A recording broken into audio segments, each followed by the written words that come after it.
Okay. So welcome all of you to this Department of Future Technologists. I'm Erkki Sutinen. I'm Professor of Interaction Design, and I'm the head of this department here. And it's very nice to start this new series of talk shows that we named as Debates. So this is debate number 1. And I'm very happy to collaborate with Sonja Hyrynsalmi on this. We learned to know each other like a few weeks ago, exactly. And now she has also you have applied to be a PhD student in our team. Yes, that's really interesting. Yeah, it's certainly Everything interesting. is happening fast. Yeah. So we have teamed up in this event now, and we hope to organize these sort of things like maybe every 2-3 months. We would like to have every time a guest that would somehow spark debate, so that we can learn to talk. I mean, that's one of the key things here. We want to learn to talk in this department. That's and really in Turku maybe also. Yeah. Yeah. Not bad at all. Yeah. And also bring a little bit more social orientation to this lovely city. And there's so much going on in your department, so I think it's really good to tell to the whole world about yourself. Yes, and that's what we are going to do. Yes. Yeah. Okay, thanks a lot for coming, and we have this first guest of our talk show series, Tuure Parkkinen. So welcome here. And I think that well, maybe I should tell that I learned to know him when you were something like 7 or 8 years old, something like that. When you went to school in Kidugala, in a small village in southern Tanzania. But that's a long time ago. That's a long time ago. Yes, and since that we haven't really met. But now recently we have learned about what you have been doing over the past years. And that sparked a lot of interest here, and maybe you can share some of those things. But before we go to this discussion, so you will tell a little bit of the background of your orientation and so on, then we will discuss, maybe something like half an hour. Please feel free to intervene at any time, and then after that, there is free discussion. Once again, welcome, and it's all yours. Thank you. So, great to see a big bunch of people here. Apparently, free beer does the trick every time. So, this is a little bit of a partly improvised format, and any feedback and ideas and questions I think are welcome throughout the whole thing.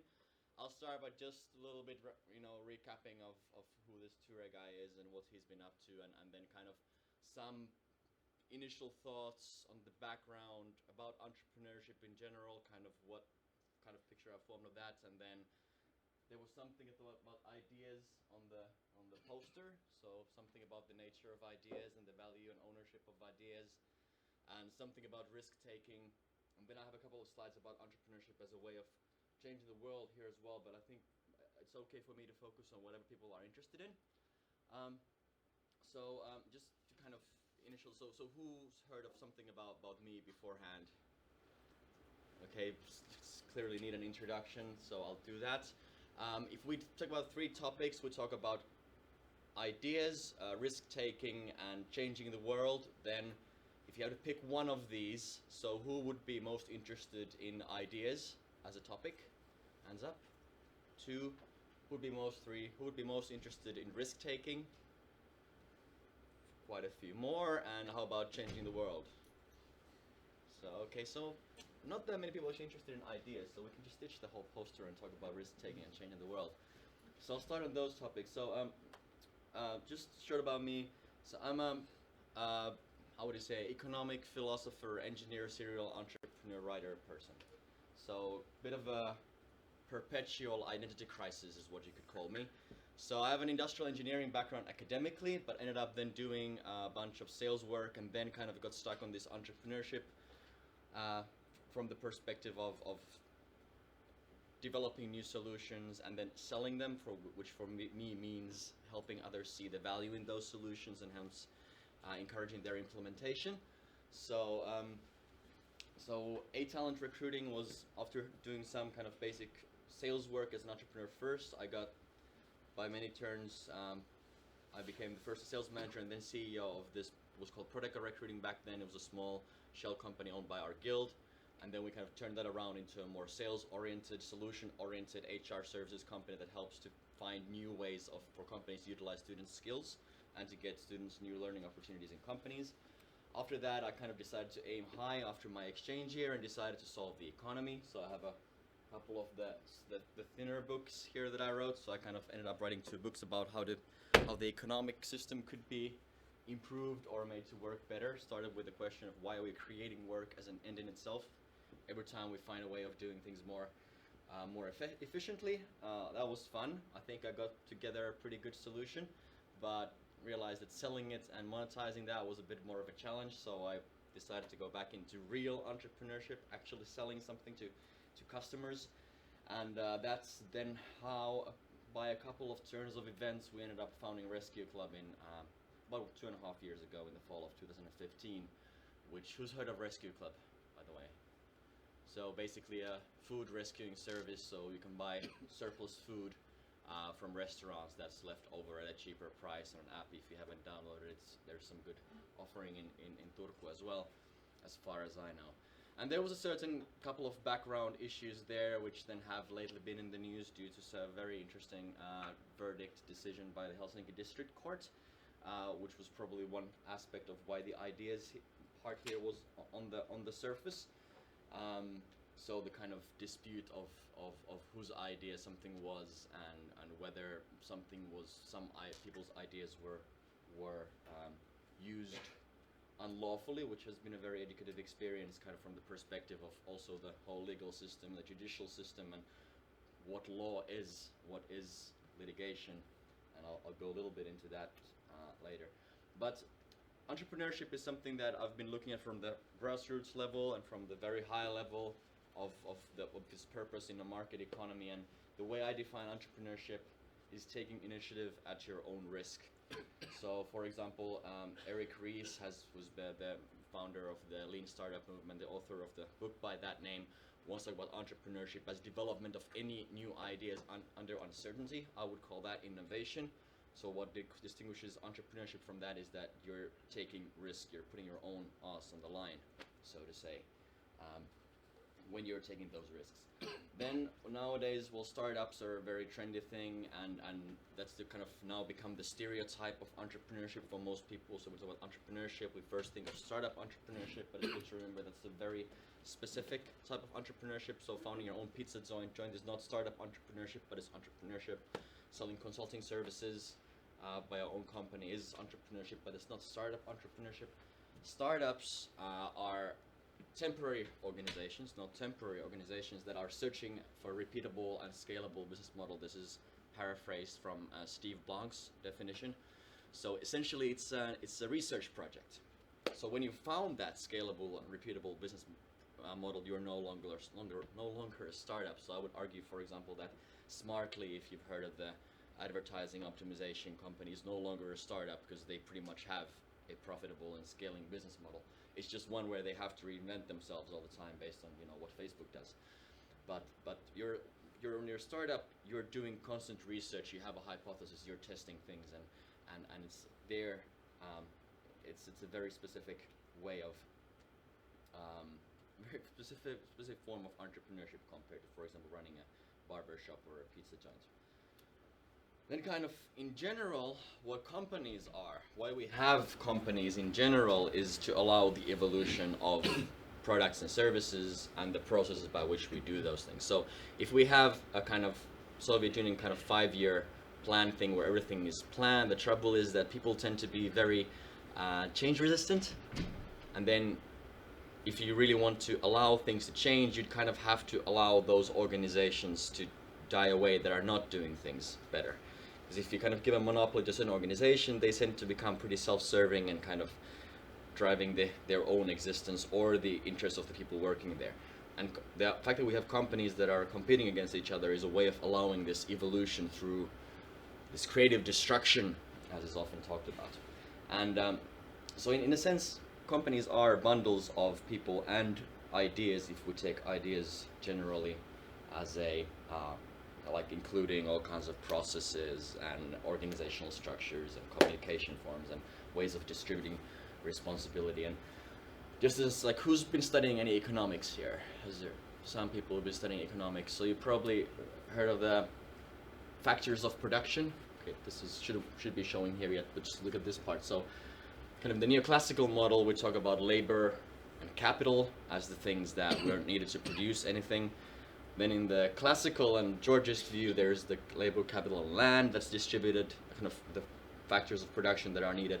But then also entrepreneurship in some theories, at least some Austrian economics want to have as a separate factor of production in itself. So there's clearly something there. And kind of what they mean by that is that in their view, these don't include ideas or initiative.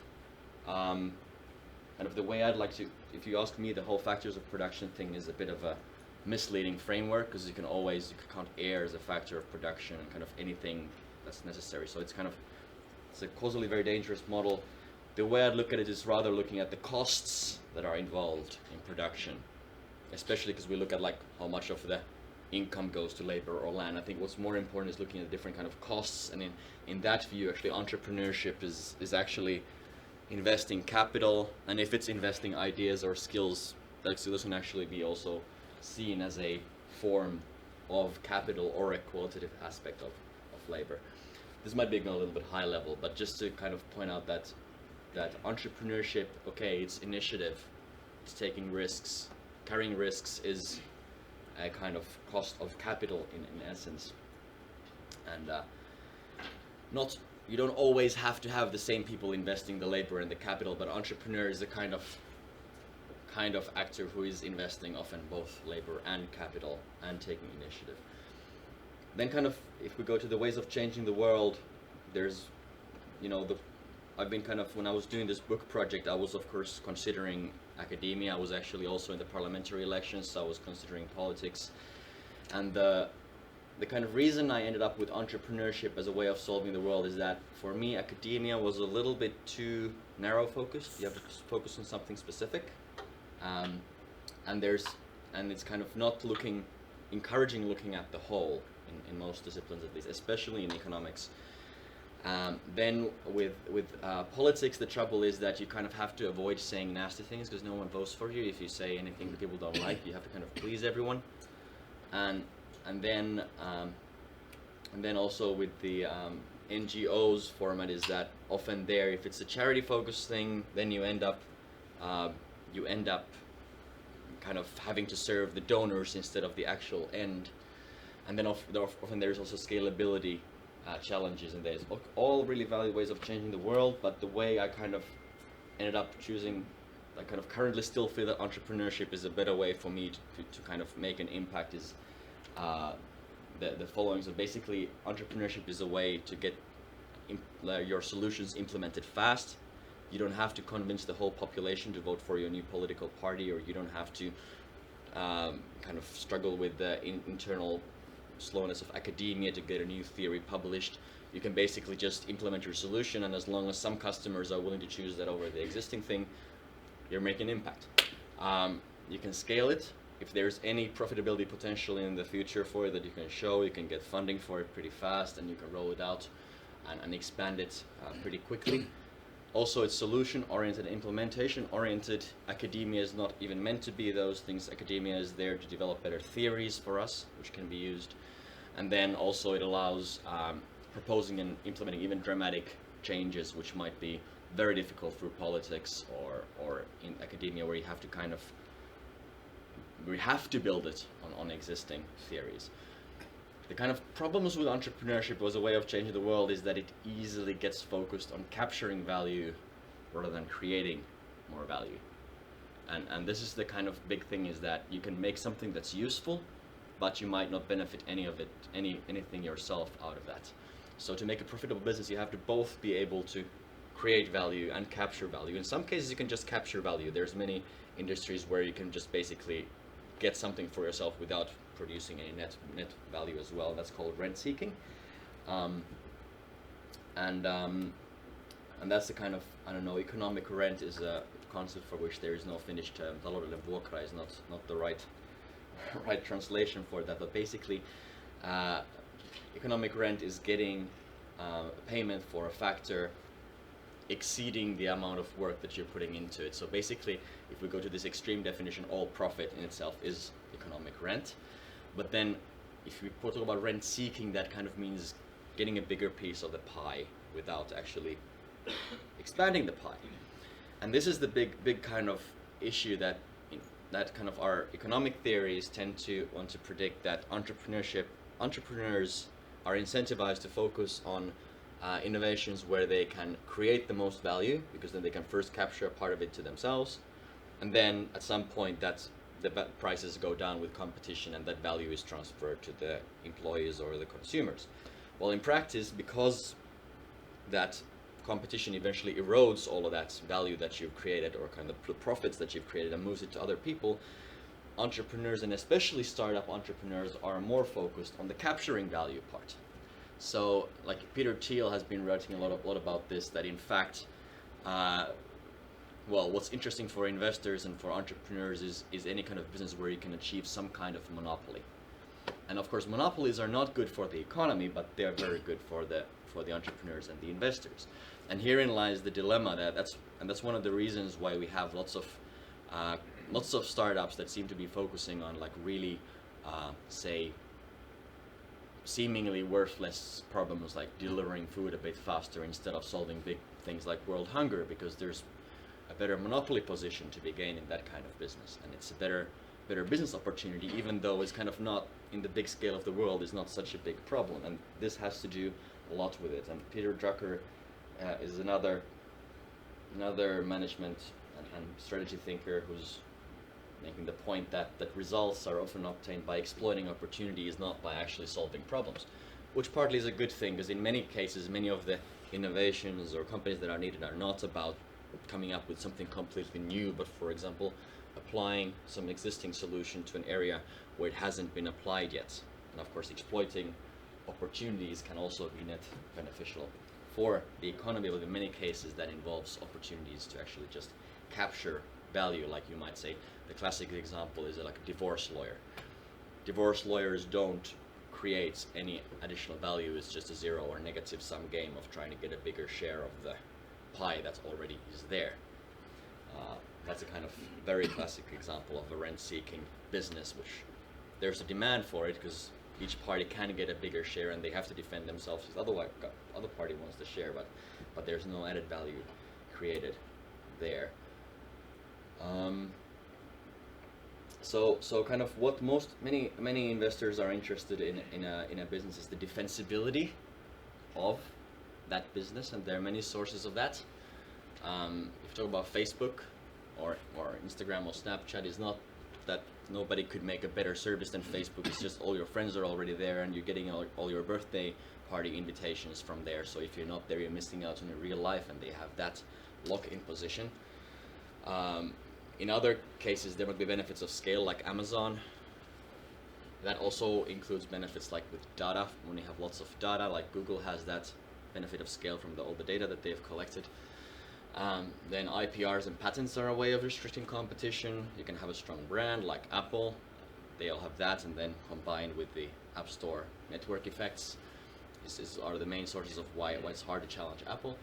And then there might be high initial investments that make it harder to actually anyone to try out the market, because you have to make a big factory or something before you can join the party at all. So there are many ways of defending the business, but kind of the sad thing is that kind of startup entrepreneurship tends to be a search for monopolies, search of monopolistic business models, instead of a search for great solutions. That's actually where we're going next. Great question. Is there something in general about competition or at this point? Because next point is actually the whole point of ideas and the ownership of ideas, of which patents is a big part. Okay, we can get back to that in the discussion part later, but since you asked, so there's kind of no denying that ideas are valuable. We could say actually the whole progress of mankind has been a progress of ideas. Mimetic evolution, as it's like genetically we're not that different than we were 2,000 years ago, but kind of our societies are different, our technologies are different, our ways of producing things are different, and that's, you can say, is broadly the evolution of ideas.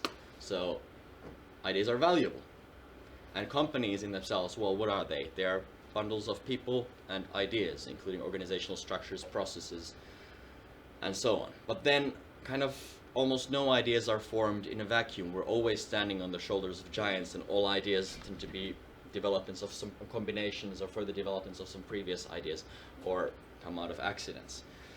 And I don't know if you see the ideas having sex. I can't remember whose TED talk that was, but that's basically a whole explanation of how the division of labor has evolved, and how people really how innovation happens by ideas interacting.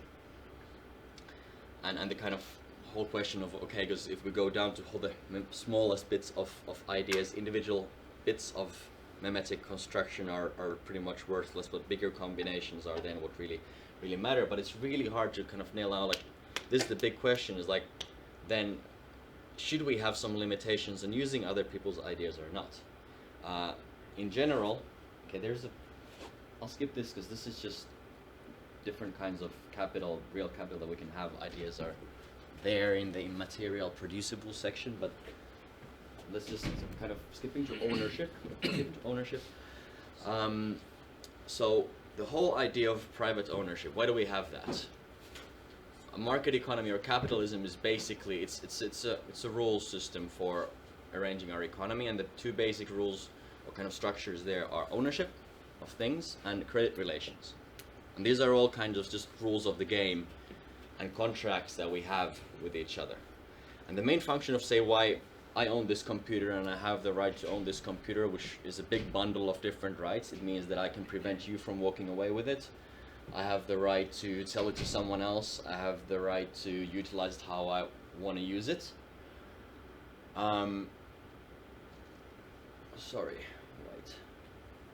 Okay, here, let me just, okay, this is actually meant for the next slide. I kind of put this together really fast, but kind of in general, the whole idea is to incentivize people to take care of things and to make sure they're put into this most valuable use that they're put into. So if we do, like, if you go to Soviet Union and places where there is no private property, often you see that things are neglected because everybody's responsibility is nobody's responsibility. So there are certain rationales for having ownership, but then when we talk about ownership of ideas, we're often talking about exclusion. So, like, if I have this computer, it also restricts you from, I can exclude you from the right of using it. But since there's kind of no taking care of ideas in that sense, as there is of physical things to own, the ownership of ideas is mostly centered on preventing other people from using ideas. And the reason we have these kind of limitations, including IPRs and patents and trademarks and copyrights, is that we want to incentivize people to develop them. Because if all ideas are freely available, like, say, university study results, nobody owns them in the end, even though different individual papers could be owned. That means that the person who kind of created that doesn't get any value from the benefits of that. So all the benefits are kind of externalities. We talk about externalities when something is influencing others than the people who are making it. So it's a positive externality, which is great. But the thing is that if the person who's developing that idea doesn't get anything from it, then there's a kind of subpar incentive to develop that idea. Like, if you build a factory, okay, you get the benefits from the factory because you can own it exclusively. But then if you make a great theory and then other people make a big innovation made on that, you don't get anything out of it yourself. So the whole point of patents, for example, is to allow people to restrict others' use so they can first get the benefits themselves. But then there's the downside, and then they can actually prevent anyone from developing that further. And that's the big dilemma here. So there kind of is a logic in having patents, but there's a big danger as well, because you can actually hinder progress. Well, trademarks are basically just a way of preventing others from tricking people into thinking that something is your product. Copyrights are meant for artwork mainly, but the thing with patents Patents are, this is an interesting thing I learned, is that a patent actually doesn't give you the right to use your innovation, but it only gives you the right to prevent others from using that innovation. So you might actually end up in a situation where no one is allowed to create a device. If you file for a patent, but before that somebody's filed for an even broader patent, and then you have actually both the right to prevent each other from creating that kind of fork or whatever it is that you've created.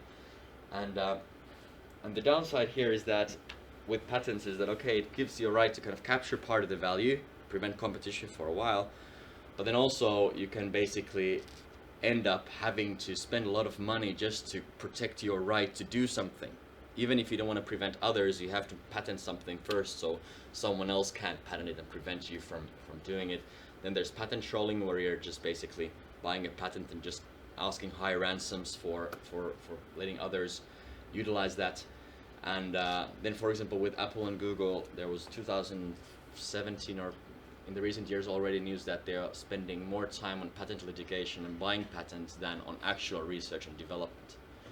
So it's turning into this rent-seeking kind of war, that, like the divorce lawyer case, where actually it isn't producing net value anymore. And so my perception is that, okay, there's a logic to having patents. For example, if you wouldn't have patents, it would be really hard for any private sector to have any incentive to develop like pharmaceuticals. If you want to develop a drug, it's going to cost you billions of euros or dollars to get that off the market. Then if immediately when you get that approval for that molecule or treatment, someone else can copy it and start producing it, there's no incentive to develop anything. So it makes sense to have like drug patents for a while. But then how do you make sure that that technology is then used valuably and not just kind of withheld protectively? And how do you make sure that the treatment is still implemented? Is that the same way as you should with land or any other vital monopoly resource, you should have a tax on the market value of that patent. So you get the patent, but then you're taxed at the rate that someone else is willing to buy that patent from you. So at that point, if you hold the patent and you don't do anything with it, there's a constant cost to it. So you should either license it to someone else, or you should actually put that patent into that use which the other person thinks that they can put it into. So same thing with location, which is another huge monopoly resource in our economy, and a taxation right that we've basically given the private sector because we're not taxing land as we should. There also the effective social solution would be to have a tax on that land. So if you're keeping a valuable piece of land out of use, you should be paying a cost for that, and it's only worthwhile owning it if you're actually making sure that it's put to good use. And the same should at least apply to patents.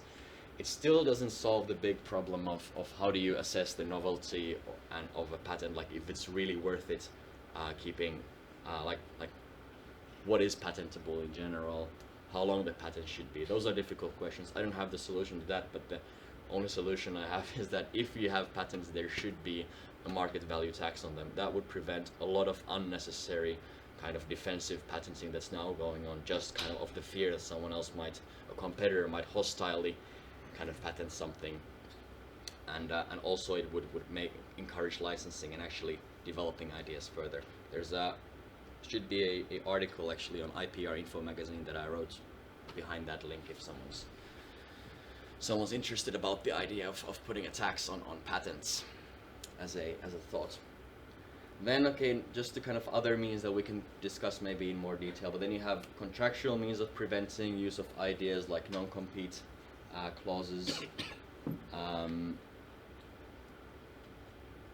and then you have like non-compete clauses, non-solicitation clauses, and like for example taking customers and so on, and then NDAs. Those are kind of contractual, but there's certain limitations. Like in Finland, certain non-competes are not valid because otherwise you could really force employees into making contracts that limit their earning opportunities in the future. So there's also limitations to how much you can actually make contractually, what kind of limitations you can make on a contractual basis. And then there's business secrets, which I've learned a lot about recently, which I thought was a contractual thing, but isn't a contractual thing.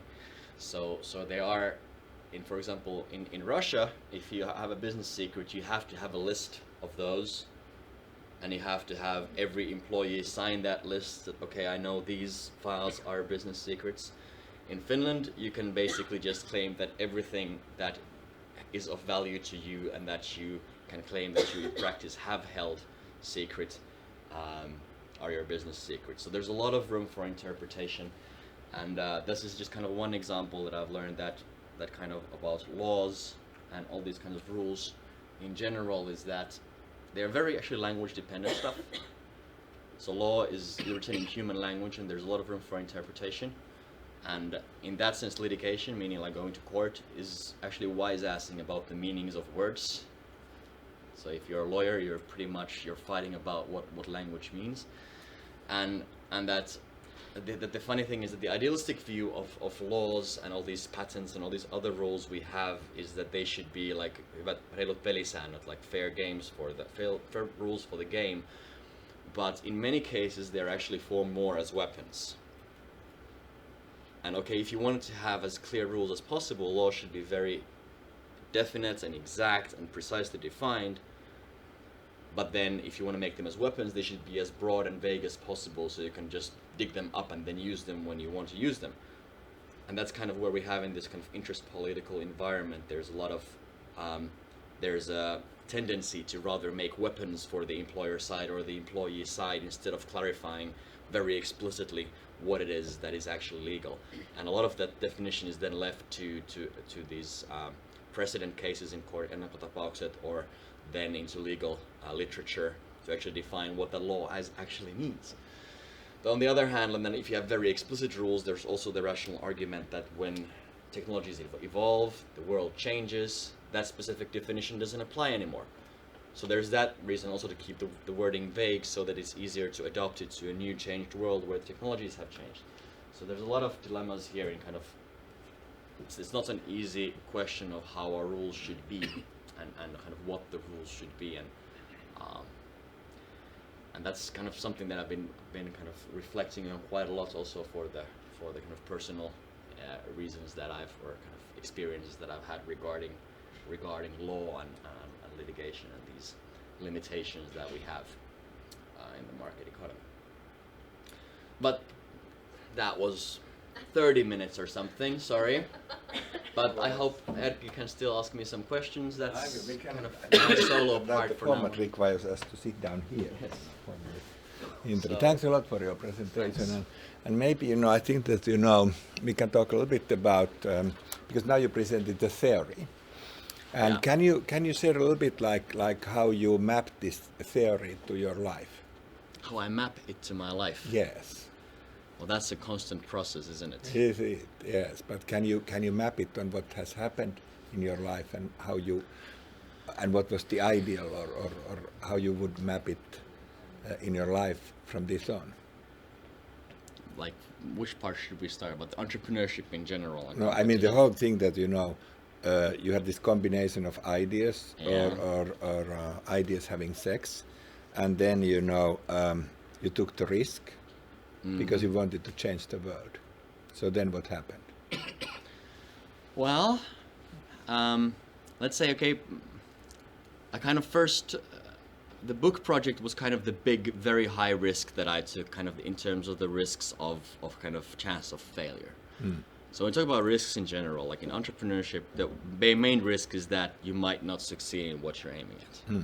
The thing that you learn also that there's also other risks involved, like risks to your kind of personal reputation, or so it's like often even have limited liability companies, the risks are not limited. You have a risk for your CV if you end up doing something that doesn't then look good in retrospect of what have you been wasting your time on. So kind of I first kind of took this to the extreme and meta level, and kind of with the whole Rootbag project, I was kind of trying to apply entrepreneurship to develop this system and solve it entrepreneurially. But then that's hard if that's not how everyone else sees the whole picture. So it tends to be that the economy is more of a political thing than a kind of solutions thing. And I kind of learned that the hard way, that in these situations people often, that actually one big revelation I had summer of 2013 is that human life is actually a big process of self-deception between birth and death. So people are often not like aiming at solving problems, but they're finding ways of justifying their own previous actions to themselves and their self-worth. I noticed that in myself as well, and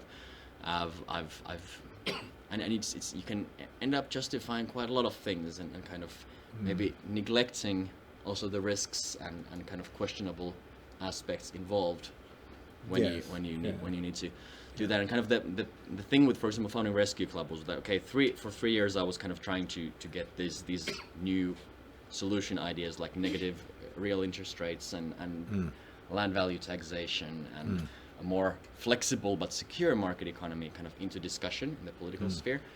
And the professors didn't want to talk to me because I didn't have a degree. And I couldn't prove that it works because I can't just go and establish my own country with its own taxation system either. So kind of with founding Rescue Club, there was this case that we had we're working with another Maybe team. you can tell a little bit about that because not everyone knows about what actually happened. This is somewhere I have to like a little bit be careful in what I say because the process is not quite complete on the legal side yet, but that's why we are interested in. Yes, that's why we're interested because you want to get me nailed. Yeah. So the thing was, we were working with this other team for a while on a solution for food waste and a digital service for buying surplus food. That was 2015 August to October, and then we had some disagreements about where we wanted to take it, like in terms of like the branding, how much should be focused on the waste reduction, how much should be focused on good food, should be focused on food in general or more the resource saving, and but like things that like having differences in ideas it's a part of developing a new idea, and that's the kind of where you get new ideas that can have sex with each other. But then kind of there was two investors on the side that then kind of didn't want they kind of just wanted us to make an app and then later start selling it. Whereas the main thing I learned, not the only thing, but one of the main things I learned from talent recruiting is that you can't just make a product and then sell it, but you have to iteratively test it with the client, see what they actually want, and an app might not be the best solution at all. So they kind of then decided that we have to get rid of this guy. Later, actually, I heard that it wasn't that simple. It wasn't kind of the demand from them, but it was a kind of overreaction. So I was a little bit lied to about those reasons as well. But then kind of, I knew I was right in at least the customer-oriented development, and that was the right path to do it. And then, it was a combination of multiple factors.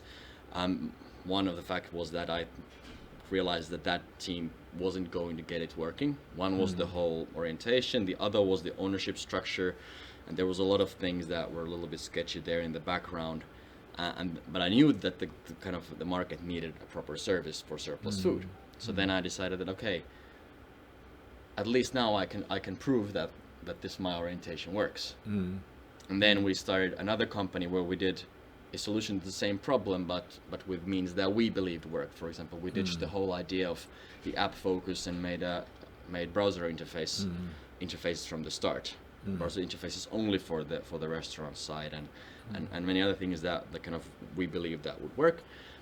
And then kind of what then happened was that these people then thought that they own this idea of doing a digital app or a marketplace for food, although that wasn't a kind of completely new idea in itself either. There was a similar one already in France, and then they managed to get that into investigation and then all the way to the court, and then they managed to convince a judge that I had basically taken all of their business secrets. Right. And now that you are here, so is it something that you would now do differently if you ended up in the same, Everything. Is it? I would do everything. You wouldn't cross-fertilize ideas with each other. You wouldn't take risk, or you wouldn't want to change the world. No, I would want to change the world, but kind of one thing I learned without is that, risks. Like I would say very different risks. Because the thing is that, well, first of all, I was severely underestimating all the risks involved in general in entrepreneurship. There were a multitude of risks I wasn't even seeing that were there. And we got lucky in very many things that happened. So things could have gone even much worse. And second thing I've learned is that usually it's not worth pissing off people. Right. So were you sort of too impatient or something like that? Arrogant also. Arrogant. Okay. Arrogant. Can you ever cure if someone is arrogant? Is No. it curable? Yes. Yeah, well, to a certain extent, I think people learn a bit of humility in the end, and also. Can we practice humility? Can we? Can. Do you think so? We can, and it wasn't just arrogant. It was also kind of, I think, as I said, like life is a process of self-deception, and so it also has to. And the kind of worst decisions are often made when they're made based on fear, or guilt, or pride, and arrogance. So this kind of classical sins. Yeah, it's classical self-worth problems that people have. Let's put it that way. Yeah. So like I acted based on fear. The investors acted based on fear. The team acted based on fear. They were afraid of losing the investors' money. The investors were afraid of losing control. I was afraid of like what everyone would think if I would have tell everyone that I got fired 2 months after we started the collaboration by some investors. Partly it was also the fact that I felt I had the responsibility to kind of make a service that actually works. That was the arrogance part. Thinking that I would be better at doing that. But is it something like you say tell about fear? Is it something like fear is something like which is based on mistrust? So is there any way that we can sort of enforce or strengthen trust within a startup, within a situation where people are mixing these ideas together and they have some very cool ideas and they want to change the world? Well, trust is a very interesting issue, and kind of for the whole society to work, like trust is a very key element in kind of all these rules of a market economy, like ownership and credit relations. Those are ways to increase trust, make it more predictable how people are going to behave. But okay, there's other types of fear. Not all fears have to do with fear of someone screwing you over. So there's other types of fears as well. But of course, lack of trust is a very big source of fear and a very big obstacle. And I think, well, for trust, one is to have like clear rules, and kind of and then and accountability. Well, that's what the litigation system is for. I have law, which are the rules, and then you have the litigation and the judicial system that's there to make people accountable regarding the laws and also regarding the contracts that they make. So in this situation, there was a kind of multiple. It was involved in kind of escalating breaches of trust there in essence.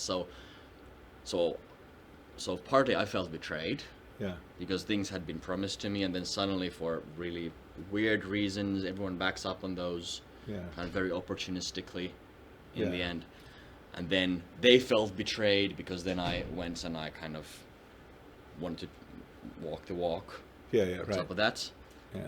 I didn't kind of, at that point, I didn't see anything wrong with possibly showing that, because I thought like, okay, if you believe in that model of doing things, I believe in this model of doing things, then, well, let's see which one works. That's the kind of how market economy works. But then the human level of that is not that simple, because people then do claim some kind of ownership of certain ideas, and let's say that there are a number of other, it's a very big tragedy overall, and there are other kind of frustrations and disappointments there in the background that then people are then maybe taking out on this. Exactly, and at some point you were also talking about this, like you want to change the world, and people have this sort of resistance of change.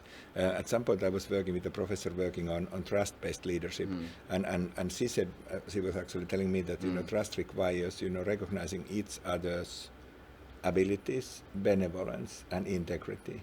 Which is the hardest one to acknowledge in someone else?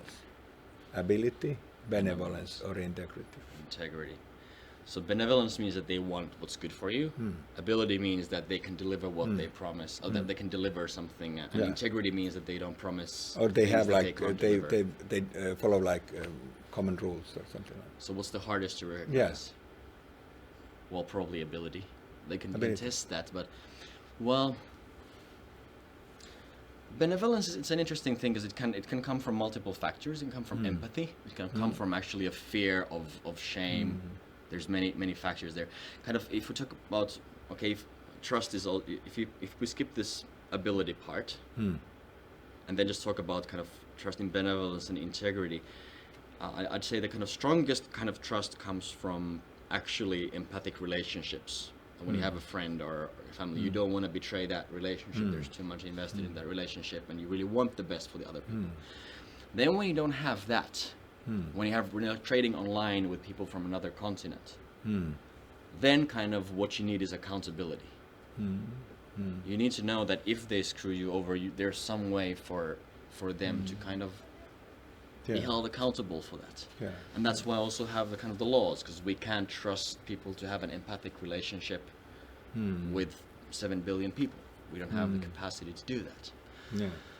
But I think that's a very context dependent issue, because like if you're talking about someone in your school or someone from the USA that you're trading with via mail, it's a very different situation. Exactly. But when you have a look at what happened in this company, when there were these tensions, so which one of these three things broke the first? Recognizing or understanding or each other's abilities, benevolence or integrity.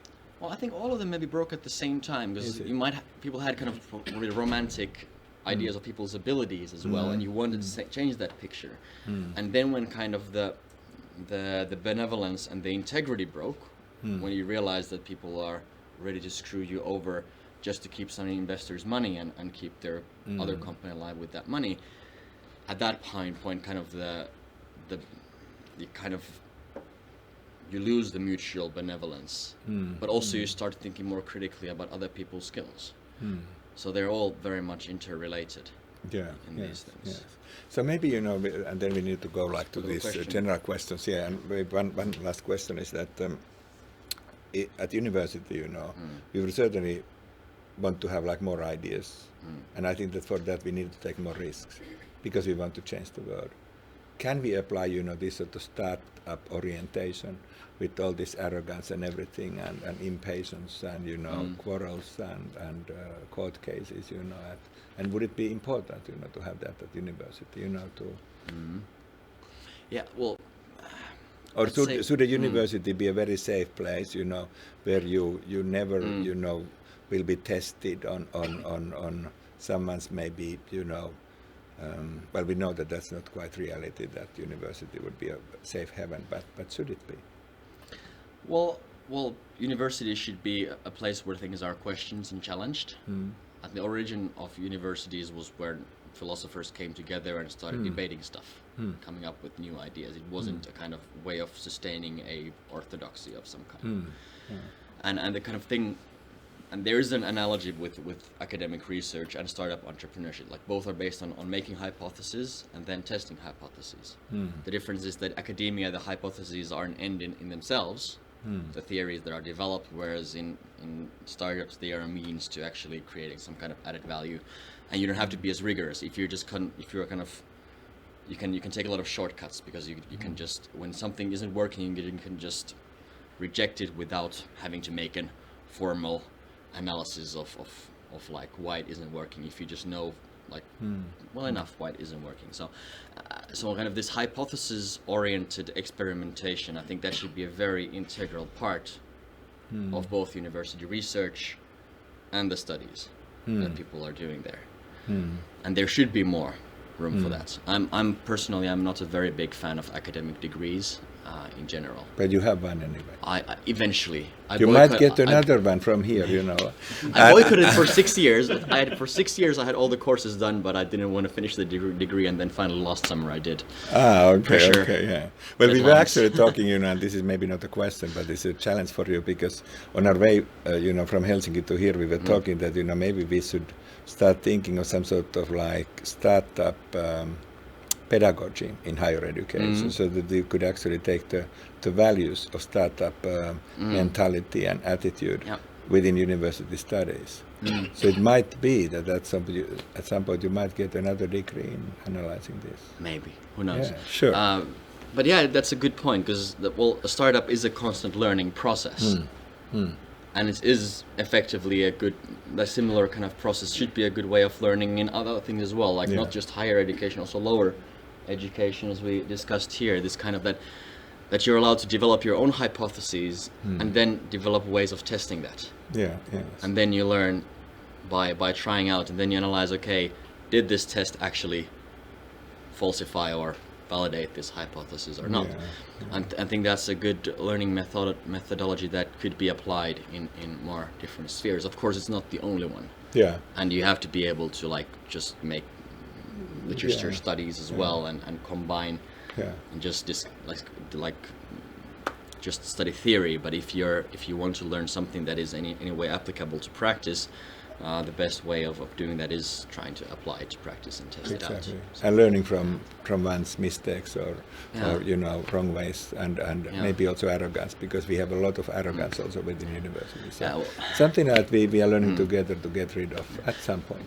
And arrogance kind of, arrogance is a word with a negative but connotation. It might also be positive. Yeah. But positive connotation is self-confidence. Oh, that's good. Yeah. So there's an added value to arrogance as well. Like what was it?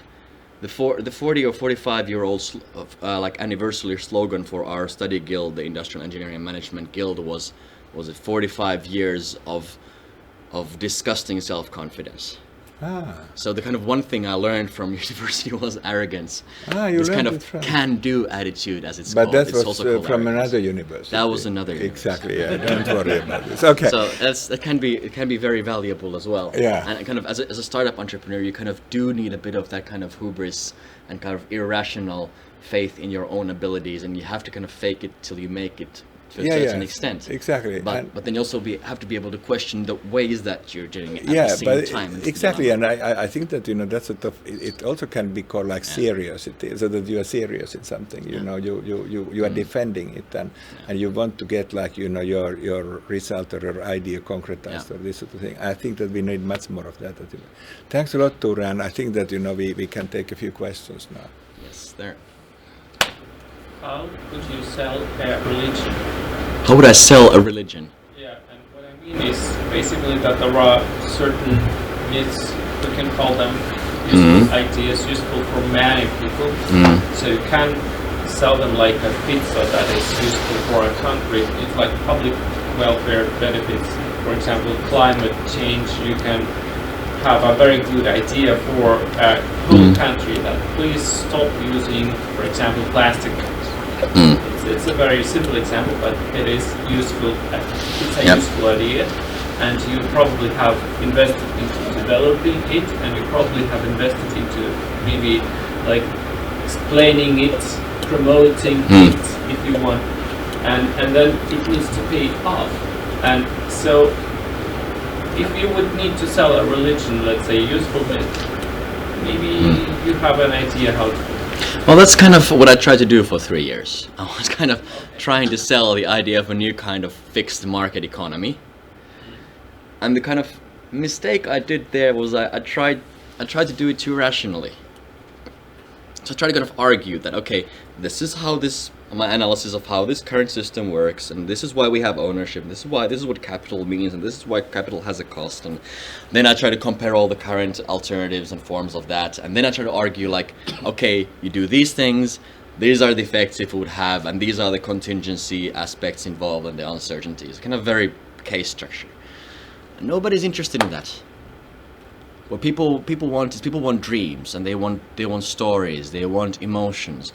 Actually, there's a really good book that I read that I should have read like before I did that project, which is the Made to Stick by the Heath brothers. Do you know it? I recommend that.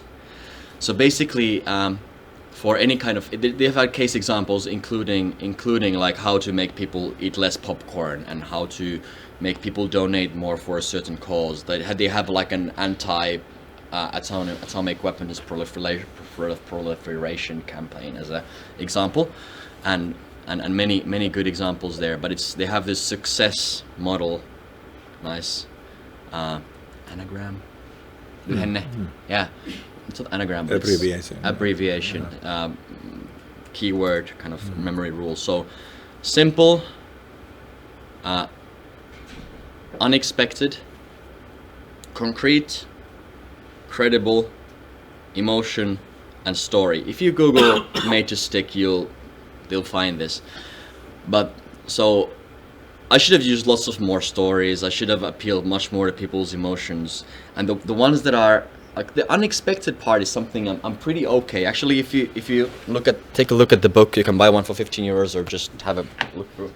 Well, this one is actually, it's got 19 unexpected, counterintuitive economic phenomena and common misconceptions. So this one is actually built around the whole unexpected part of it. So it says like the price is not the measure of value, and an increase in living standards is not necessarily an increase in wealth, and that kind of stuff. So the unexpected part is there, but it's still kind of not emotional enough, not enough stories, though I try to use examples. And the hardest part for me is to simplify and make things concrete. Like I noticed myself at some point that this got a little bit theoretical, what I had over there. So it's a lot about simplifying. In this other book I was listening to, it was like, in many cases, if you want to sell people a kind of ideology, it's often better to play on people's kind of fantasies and desires more than factual stuff. It kind of sounds cruel, but that's what people want. People want stories, and they want emotions, and they want individuals. They don't want statistics. But actually in the book there's also good examples of how we can use statistics and make them concrete. Like the whole idea of, like, as they demonstrated when they were raising funding for against nuclear weapons, they actually poured some marbles or was it some BB gun pearls into a bucket just to demonstrate how many nuclear warheads there are in the world. So that's one way you can use statistics then to also make things credible. Okay, maybe did that answer the question?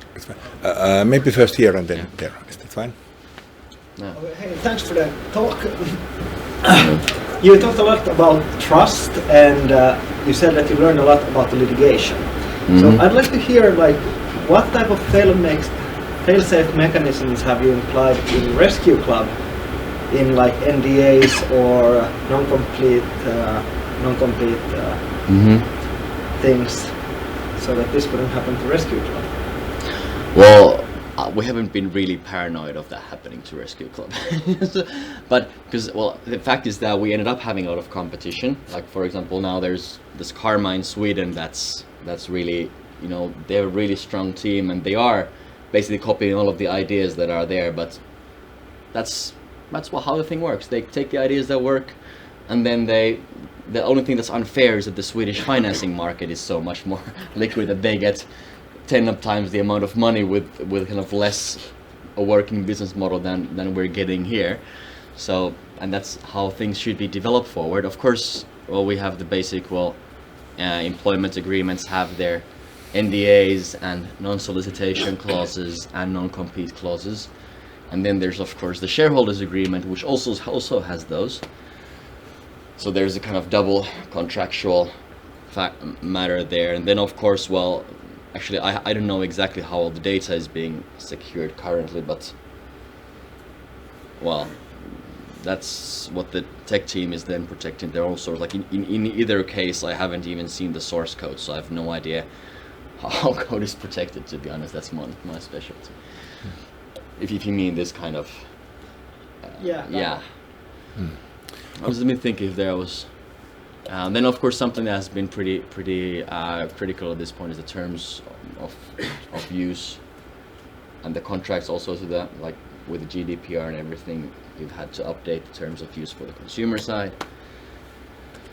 and so on. But, of course, you shouldn't be too paranoid about trying to protect one's ideas in general. The case with the other company was kind of quite exceptional and unique in many ways. It's like, I wouldn't have even thought of opportunistically running away with some ideas and implementing themselves just to kind of get a bigger share of the company. It was a multitude of factors here that involved also the fact that the case was basically doomed from the start. It's definitely a first in the Finnish startup world. Well, we're first that has kind of come up into the, let's say, public that much. I've also been very astonished how repeatedly they kind of want to push it out in the news, because there's a lot of lots of disputes going on. Like almost every startup has some kind of dispute in the beginning, and you don't know how much there's dirty play in the whole finance negotiations and everything.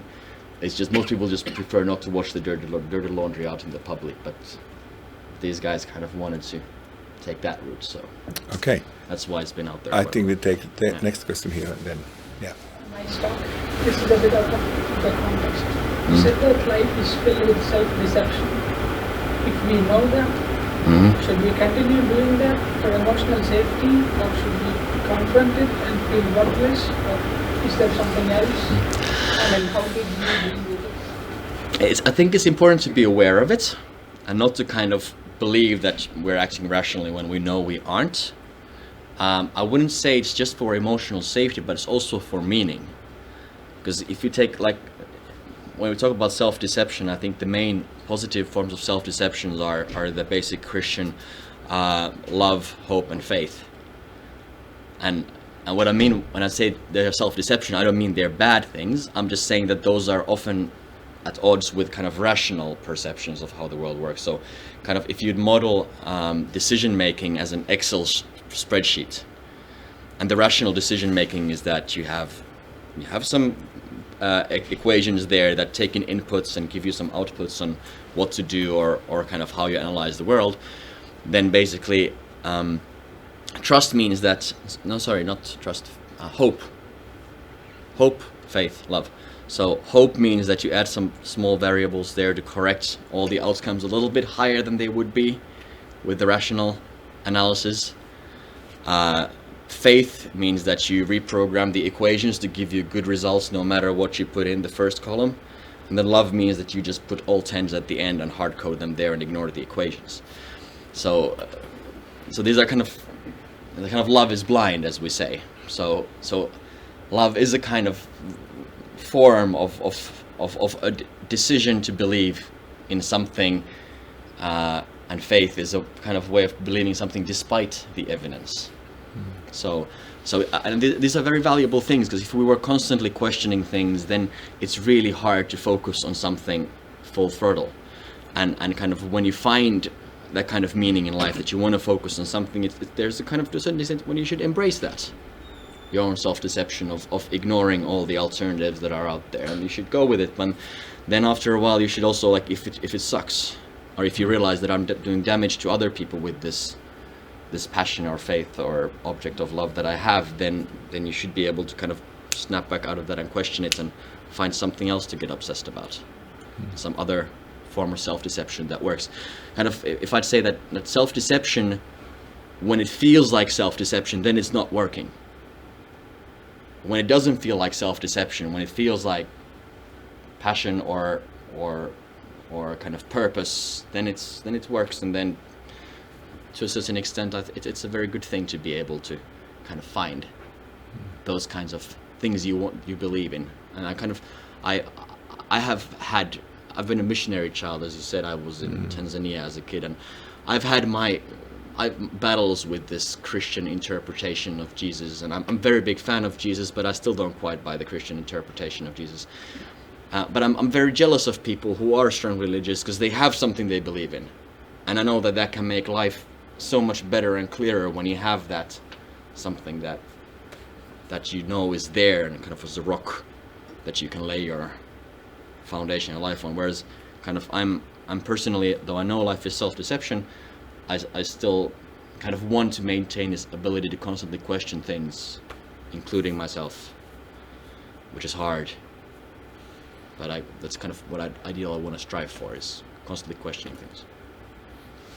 Okay, now or two. Hi, my name is Carolina. I work here at the university, and also I have a startup. So I understand why you say the distinction between academia and startup, even though I love both. And I would add one of the difference could be also the cash flow. I mean, the survival thing, it has different tempos.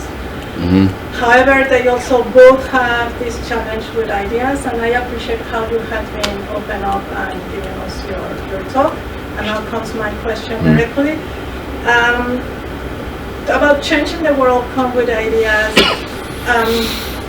I wonder, because even within the philosophy and the startup, somehow It's not that promoted cooperation and collaboration. It's more kind of survival, competition, weapons, all these issues.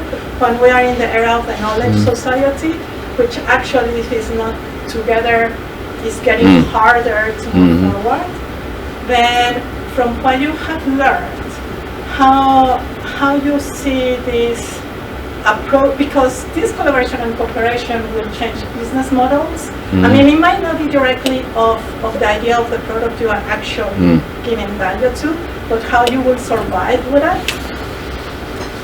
Then my kind of question, actually, also as an investor or as playing in the arena, is how to approach those kind of changes to be able to deal, to co-create, to build trust, to allow things to grow and just not be kind of defending your fortress, trying to move forward. Because at the end of the day, is the income that you will have to come to your family. Then that is my question. Okay, you can clarify if I didn't quite understand this correctly, but in overall, regardless of whether you're in academia or a startup company or entrepreneurs, like collaboration is always the better alternative in general. If you can find somewhere you can utilize each other's solutions and build on them or sell them as a bundle and find synergies, usually always better. Unless other people suck at what they do, then don't collaborate with them. but sort of, so you shouldn't, like, head-to-head competition is seldom beneficial for the party. It's often good for the economy and for the end users because they get alternatives. In some situations, it can also be harmful for them. For example, it's interesting what we found with some restaurants in some countries, that when you have a service with a strong kind of environmental mission, they actually don't want alternatives. They don't want competition. It's kind of like why are you offering this service that's better and cheaper? Because we're already doing this. Shouldn't you be happy that we're doing this? So, but in some cases, competition is also like, it can be that you're providing an alternative that suits better a certain niche. So competition doesn't have to be hostile either. So it's the cliche of competition, but in many cases you are both competing and cooperating with certain parties at the same time. And the kind of what you should avoid is this kind of competition that's based on mostly on kind of ego or status, that you just want to show that you're better. The biggest mistake is wanting to show that you're doing something because you want to show that you're better than someone else at doing things. So in general, kind of my kind of big passion is trying to align interests. And if you can like find a way to align interests with the different parties and kind of keep in mind, try to find out what is it that the other players in this field really want, then it's usually easy to find the best form of cooperation, or kind of easy to conclude that there is no possibility of cooperation here on the overall strategy. So I think now that I was thinking aloud here lots, my final conclusion is that to this question, if I understood right, is that try to understand the other players as well as you can. Like the basic Sun Tzu, know your friends and know your enemies. And you will never be defeated. He doesn't have the friends there, but also know your friends. And then when you know what they really want and kind of what they are really good at, then it's easier to kind of see, like, is it worth collaborating with them? Or is it worth just to be, because there is value in independence as well, not being dependent on other people's solutions. Did that answer the question at all? Yeah, kind of, but yes, it's into that direction, into others. Because I was wondering, with all this adventure that you had, if instead to have been felt as a threat, it could have felt as a synergy of what the others were doing, if the outcome might have been different. Yeah. And of course, like in the whole thing, you know, it was like I would have opted with collaboration in any possible case, but then when the other people conclude that there is no chance of collaboration, then you can conclude that then you have the right to provide an alternative. And I wasn't expecting people to then turn that hostile as people did as a result of that. And then after that, it's been really not very productive kind of setup. After that, it's been really hard then to go back to a kind of situation where people would be open to finding solutions when it turns more into this revenge mode instead of kind of any kind of rational kind of trying to maximize outcomes mode, then it's really hard to get out of that.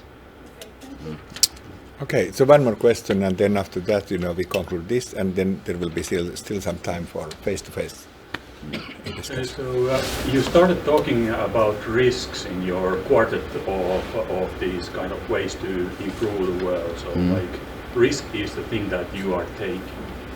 And risk means kind of like uncertainty, and there's a threat. And you were talking about fear as well. So it's kind of like these two seem to be quite like a pair to tackle with in the quartet that you have chosen. Also, I understood you talk about arrogance and self-confidence. I think they are kind of like part of this play. So what have you learned on how to tackle with these four? If somebody, can we teach our students to be what you are now, or what not be what I'm now? avoid becoming the past student. Yeah, the warning example.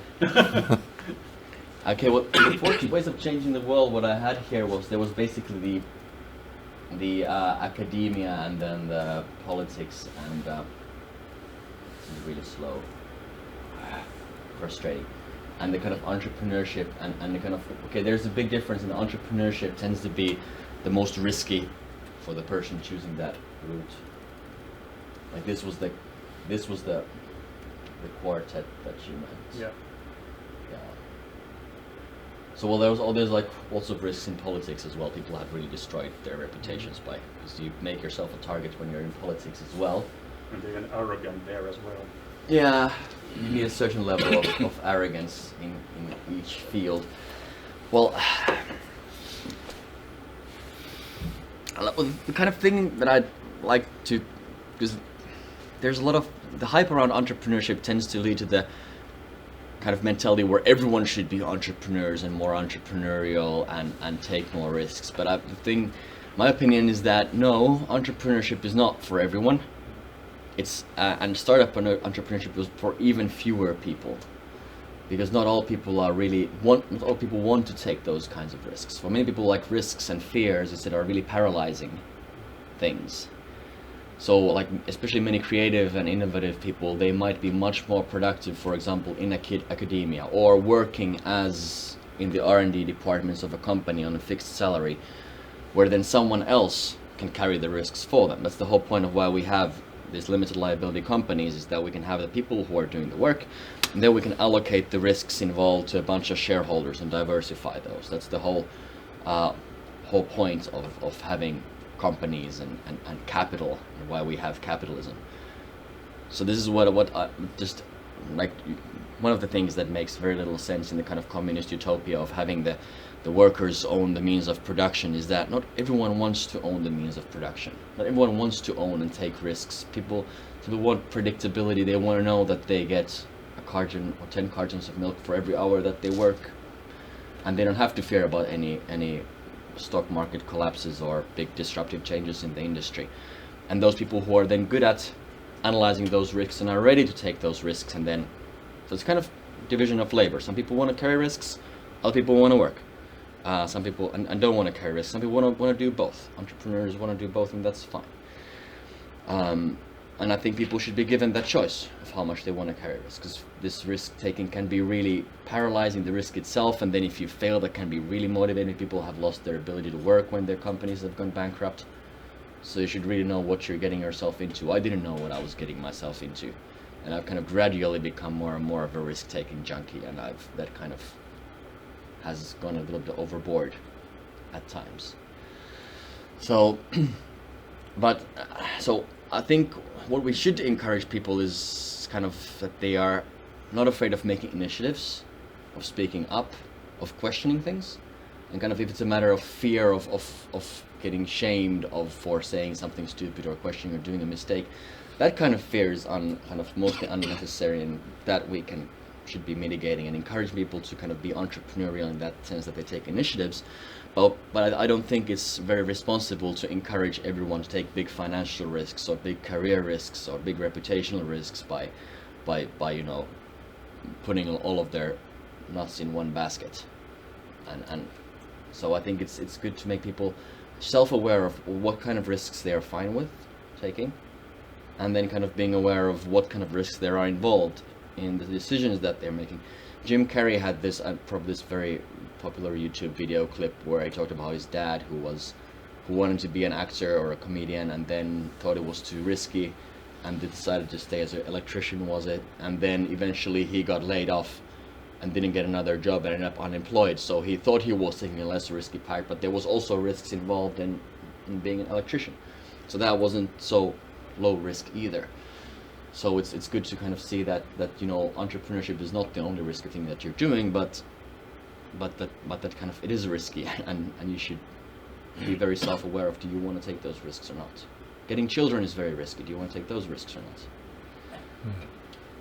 Okay, thank you very much, Tuure, for this. And I think that if you can still stay here for some time, so you know, you can talk with Tuure directly, and then, you know, I would be very happy because this is the first event of this kind.